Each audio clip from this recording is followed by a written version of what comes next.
各位觀眾，我係鍾家樂。今次大埔雲福苑嘅一場大火，令到我哋全香港人受驚，令到我哋全香港人都陷於一個好悲痛、好唔開心嘅環境裏面。喺當中失去咗好多嘅生命，好多唔同嘅朋友，佢哋喺當中失去咗好多。我哋同所有香港人一樣，心情都係非常之沉重。面對呢種突如其來嘅傷痛，我哋嘅心裏面咧都係充滿住好多唔同嘅情緒，好多嘅疑問，好多嘅憤怒，好多嘅不安。但係我哋又點樣去排解我哋身邊嘅人嘅情緒呢？我哋點樣去可以幫助到自己同埋身邊嘅人去梳理我哋嘅情緒呢？甚至我哋有小朋友嘅話，又點樣同佢哋解釋呢一場火災入邊嘅事情同埋不幸呢？作為經常面對生死嘅我明白創傷同埋悲傷係需要時間去梳理。今晚咧，我哋非常之榮幸，我哋邀請到兩位專家喺教育同埋心理學嘅角度咧，去同大家一齊去行呢一段嘅療癒之路。佢哋兩位咧，分別係博愛醫院任永賢夫人幼稚園嘅楊依琪校長，同埋輔導心理學家方婷小姐，歡迎兩位。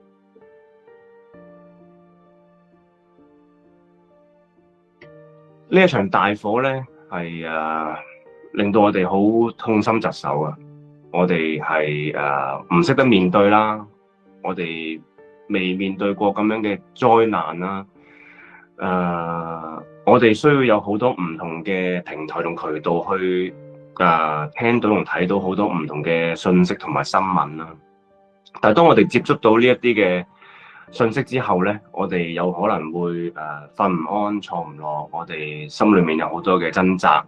我哋好想出去幫手，我哋好想喺唔同嘅渠道去幫助唔同嘅人，甚至我哋嘅孩子都會問我哋究竟呢一場大火係啲代表啲乜嘢咧嚇？當中會有啲乜嘢嘅事情會繼續嘅發生咧？大家會點樣去面對呢一件事咧嚇？我哋又識唔識得同我哋嘅小朋友們去解釋今次呢一件嘅事件，呢一個災難咧，係為之一啲正常嘅難過亦都有啲咩人係需要我哋有特別嘅關注嘅咧？咁我哋可以先請輔導心理學家方婷小姐咧，可以為我哋咧作一啲嘅剖析同埋講解嘅。唔該，方小姐，方院士。Hello， 各位大家好。首先多謝大家嘅邀請啦。今日咧，亦都好想同大家分享一下呢幾日大家可能睇到好多嘅新聞咧，個心情好難過，甚至乎咧會影響到我哋咧有唔同方面嘅一啲反應，包括咧係我哋最明顯見到嘅行為上面嘅一啲反應啦。可能我哋會覺得身體好唔舒服啊，有時睇到個頭會好痛啊，喊出嚟嘅時候咧，喊到個人好攰啊，胃痛啊，飲食都好似冇乜胃口嘅。咁呢一啲咧，其實對於好多人嚟講咧，係屬於一啲咧我哋急性創傷嘅反應，屬於係一啲正常我哋睇到一啲不正常一啲好大嘅災難時候咧，會身體上面出現一啲嘅反應，都係屬於一啲正常嘅狀態。咁你話有一啲人可能佢唔係咁樣喎，佢好似睇到冇乜反應喎，甚至乎佢身邊可能佢嘅伴侶佢嘅屋企人同佢分享，哇！我真係覺得好慘，喺度喊嘅時候，佢會好似好冷漠咁，佢好似冇乜情緒表達出嚟咁。咁呢一啲咧，其實都係正常，因為每一個人我哋面對咧一啲危機災難嘅時候，其實都有自己本身嘅一個 coping 我哋點樣去適應去應對去消化一啲反應。咁所以咧，啲急性嘅創傷事件，即使我哋唔係當事人去經歷，或者去屋企人協助有一啲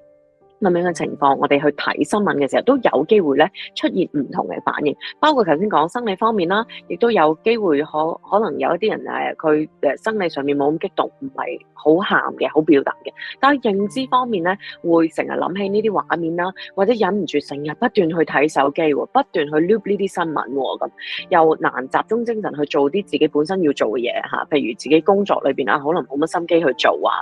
甚至乎夜晚瞓得好差，發惡夢啊。成日去諗住呢啲事件啊，感到好不解啊，甚至好多即係情緒方面引致到有一啲嘅憤怒啊、悲哀啊，有一啲甚至乎咧，生存嘅即係或者係佢走咗出嚟嘅朋友咧，會有機會有機會咧會覺得點解唔係我，即係有一啲內疚感，點解走出嚟嗰個係我？我覺得好唔知點算啊，個情緒好複雜嘅。咁呢一啲咧都係咧喺急性我哋遇到災難嘅時候有機會咧會出現嘅一啲反應啊。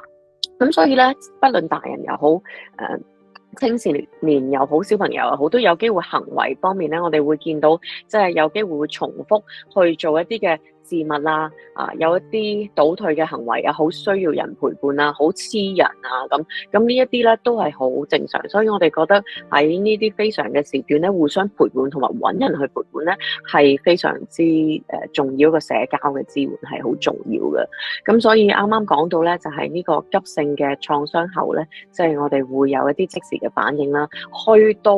差唔多可能一個禮拜啦，或者個事件咧，依家開始慢慢消減嘅時候咧，其實應該咧，我哋身體有一個 mechanism 咧，就會慢慢去調適到嘅，即係會越嚟越好嘅。假若我哋真係發現自己可能越嚟越嚴重，甚至乎咧係已經開始咧，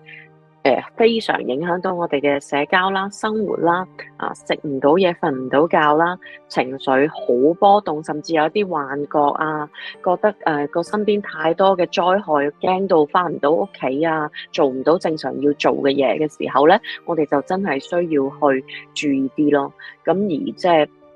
對於其他人嘅一啲情緒反應咧，我覺得都最緊要係保持一個尊重嘅態度，因為唔同人咧有唔同嘅情緒反應，亦都係需要我哋明白，唔係佢冇表達出嚟就代表佢冷血，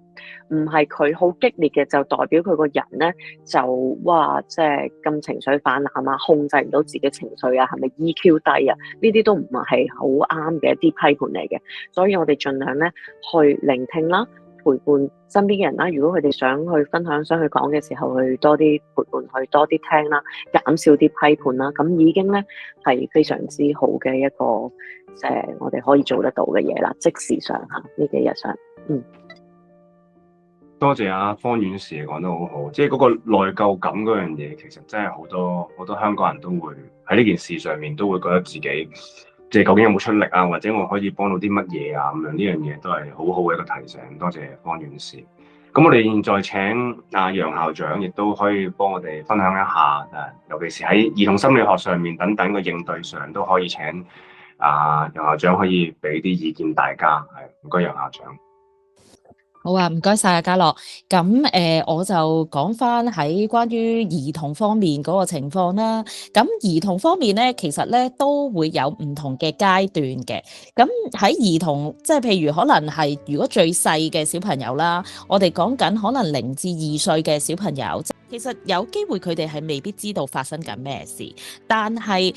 我哋作為一個家長啊，或者係老師啊、照顧者咧，其實我哋又唔可以忽視。因為咧，雖然咁細個嘅小朋友佢未必會知道實際發生緊咩事啦，但係佢哋係會感受得到照顧者嘅情緒嘅，咁就變咗即係譬如可能係大人去照顧佢哋，佢見到大人嘅悲痛啊，或者佢喊啊，或者佢好低落啊等等，其實呢一個係一個好大嘅連結咧，去一個照顧者同被照顧者之間嘅一個情感嘅連結，所以其實係會 pass 到啲情緒落去一啲咁細嘅小朋友都會有嘅。咁我哋就唔好話覺得啊佢咁細個唔知發生咩事嘅，佢都冇嘢咁樣。咁但係我哋自己作為一個大人咧，所以我哋要先照顧好自己。呢個係重要嘅，因為我哋要照顧好自己嘅情緒，我哋先至係有能力去照顧我哋嘅小朋友。咁除咗咁細個嘅小朋友，可能大少少啦，我哋講緊咧幼稚園階段嘅小朋友啦，咁其實某程度佢哋會大約知道啲乜發生緊咩事，因為可能會喺屋企都可能會聽到新聞啦。咁另外咧，因為佢哋個日常生活經驗咧，佢哋都可能喺學校都有試過走火警嘅，咁所以咧佢哋可能知道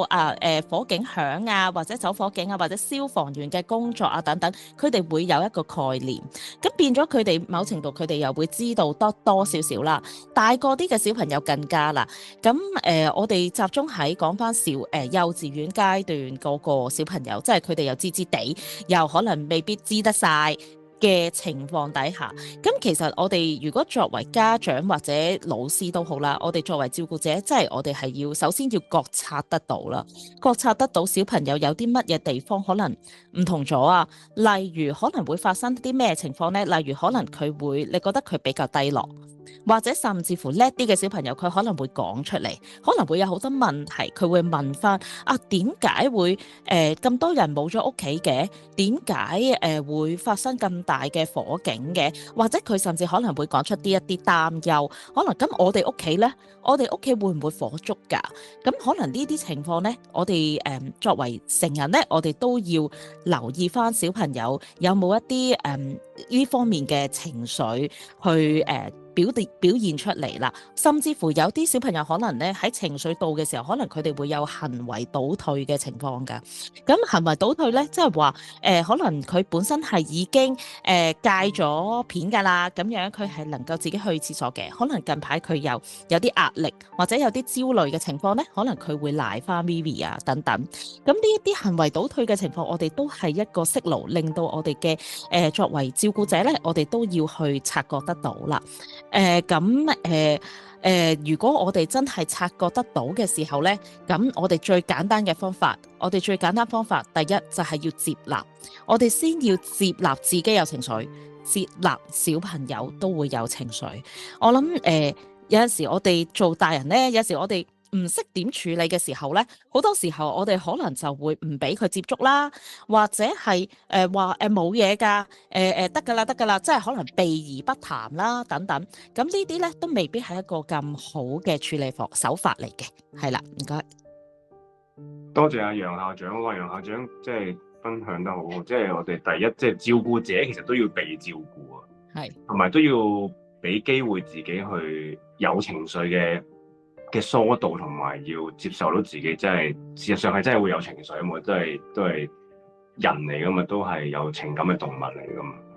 好多謝兩位，頭先兩位講到即係關於呢個照顧者需要自己照顧自己啦，咁我哋都好多朋友亦都有落區啦，亦都有去到大埔嗰度去幫手啦，出心出力出汗啊，大家去做唔同嘅嘢啊等等咁樣。咁但係喺幫助嘅過程裏面，相信都會吸收到好多唔同嘅情緒啦，嚇會有失落啦，嚇